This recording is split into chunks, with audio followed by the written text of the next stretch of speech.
নমস্কার, সনাতন ধর্মকথা চ্যানেলে আপনাদের সবাইকে স্বাগত। আজ চৈত্র মাসের 20 তারিখ শনিবার, কৃষ্ণপক্ষের দ্বিতীয়া তিথি। মহাভারতের সভাপর্বের 16তম অধ্যায়ের অন্তিম অংশ জরাসন্ধের জন্ম বৃত্তান্ত পর্ব শুরু করব। নারায়ণং নমস্কৃত্য নরং চৈব নরোত্তমং দেবীং সরস্বতীং ব্যাসাং ততো জয়মুদীরয়েৎ। রাজা বৃহদ্রথ মহর্ষি চণ্ডকৌশিকের কথা শুনে তার পাদবন্দনা করে দুই পত্নীর সঙ্গে নিজের ভবনে ফিরে গেলেন এবং শুভক্ষণে সেই আম্রফলটি দুই পত্নীকে ভোজন করতে আদেশ দিলেন। তখন বৃহদ্রথের দুই পত্নী আমটিকে দুইটি খণ্ডে বিভক্ত করে পরস্পর এক এক খণ্ড ভক্ষণ করলেন। ভক্ষণের শেষে কাজের অবশ্যম্ভাবিতা এবং মহর্ষির সত্যবাদিতার প্রভাবে তারা উভয়েই গর্ভবতী হলেন। রাজা তাই দেখে অত্যন্ত আনন্দিত হলেন। যথাকালে প্রসবের সময় উপস্থিত হলে দুই পত্নী উভয়ে এক চক্ষু, এক বাহু, এক চরণ, অর্ধ উদর, অর্ধ মুখ এবং অর্ধ নিতম্ব বিশিষ্ট এক দেহের অর্ধেক মাত্র প্রসব করলেন। রাজপত্নীরা সেই সজীব দুই অর্ধ কলেবর পুত্র দেখে ভয়ে কম্পিত হয়ে অত্যন্ত উদ্বিগ্ন হয়ে পরস্পর মন্ত্রণা করে ধাত্রীদেরকে সেই দুই অর্ধেক পুত্রকে পরিত্যাগ করার জন্য আদেশ দিলেন। ধাত্রীরা রানীর আদেশ অনুসারে সেই সদ্যপ্রসূত দুই অর্ধ কলেবরযুক্ত পুত্রকে একত্র করে অন্তঃপুর থেকে বেরিয়ে গিয়ে চতুষ্পথে নিক্ষেপ করে আসে। তারপর রক্ত মাংস লোলুপা জরা নামে এক রাক্ষসী সেই দুই অর্ধ কলেবর পুত্রকে গ্রহণ করল। ভবিতব্যতার কি অনির্বচনীয় মহিমা!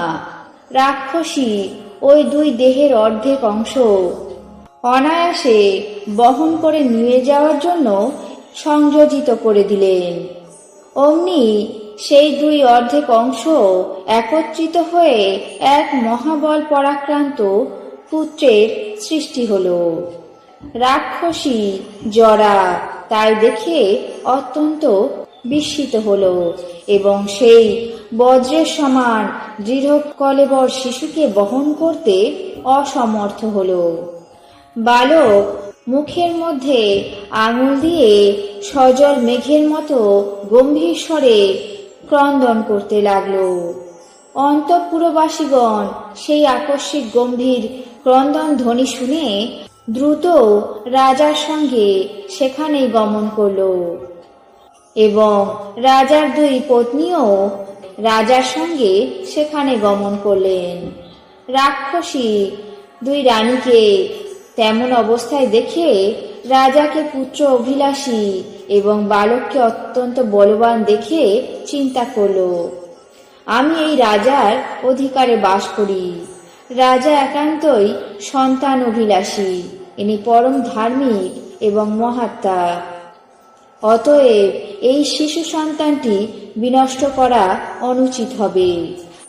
মনে মনে এমন চিন্তা করে মানুষের শরীর ধারণ করে জরা রাক্ষসী শিশুটিকে নিয়ে রাজার সামনে উপস্থিত হয়ে বললেন, হে মহারাজ, এই বালকটি আপনার সন্তান। আমি একে আপনার কাছে নিয়ে এসেছি। এই পুত্র ব্রাহ্মণের বরের প্রভাবে আপনার দুই পত্নীর গর্ভে জন্মগ্রহণ করেছে। ধাত্রীরা একে পরিত্যাগ করে এসেছিল, আমি একে রক্ষা করেছি। তখন দুই রাজমহিষী আনন্দিত মনে বালককে গ্রহণ করে স্তন পান করাতে লাগলেন। তারপর রাজা পুত্র লাভ করে পরম সন্তুষ্ট হয়ে সেই সর্বাঙ্গ সুন্দরী রাক্ষসী জরাকে জিজ্ঞাসা করলেন, হে দেবী, তুমি আমাকে আমার পুত্র প্রদান করলে, এখন নিজের পরিচয় বলো, তুমি কে? আমার মনে হচ্ছে তুমি সাক্ষাৎ দেবী রূপ ধারণ করে আমার পুত্রকে রক্ষা করেছ। রাক্ষসী বললেন, মহারাজ, আপনার মঙ্গল হোক। আমি কামরূপা রাক্ষসী, আমার নাম জরা। আমি প্রতিদিন লোকের গৃহে গৃহে বাস করি। ভগবান ব্রহ্মা আমাকে নির্মাণ করে গৃহদেবী নাম রেখেছেন। আমি দানবদের বিনাশের জন্য জন্মগ্রহণ করেছি।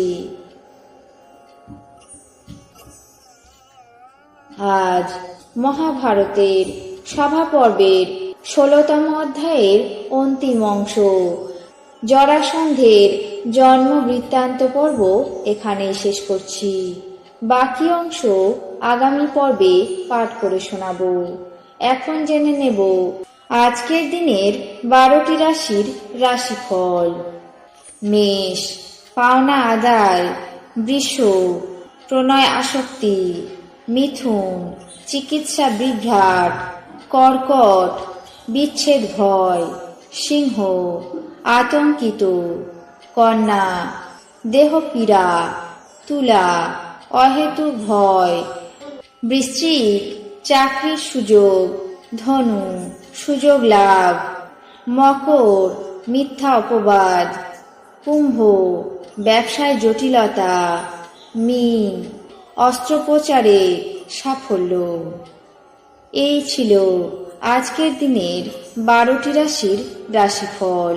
আপনাদের কেমন লাগলো তা অবশ্যই কমেন্ট বক্সে জানাবেন। চ্যানেলটিকে সাবস্ক্রাইব করবেন, লাইক করবেন, শেয়ার করবেন। ধন্যবাদ।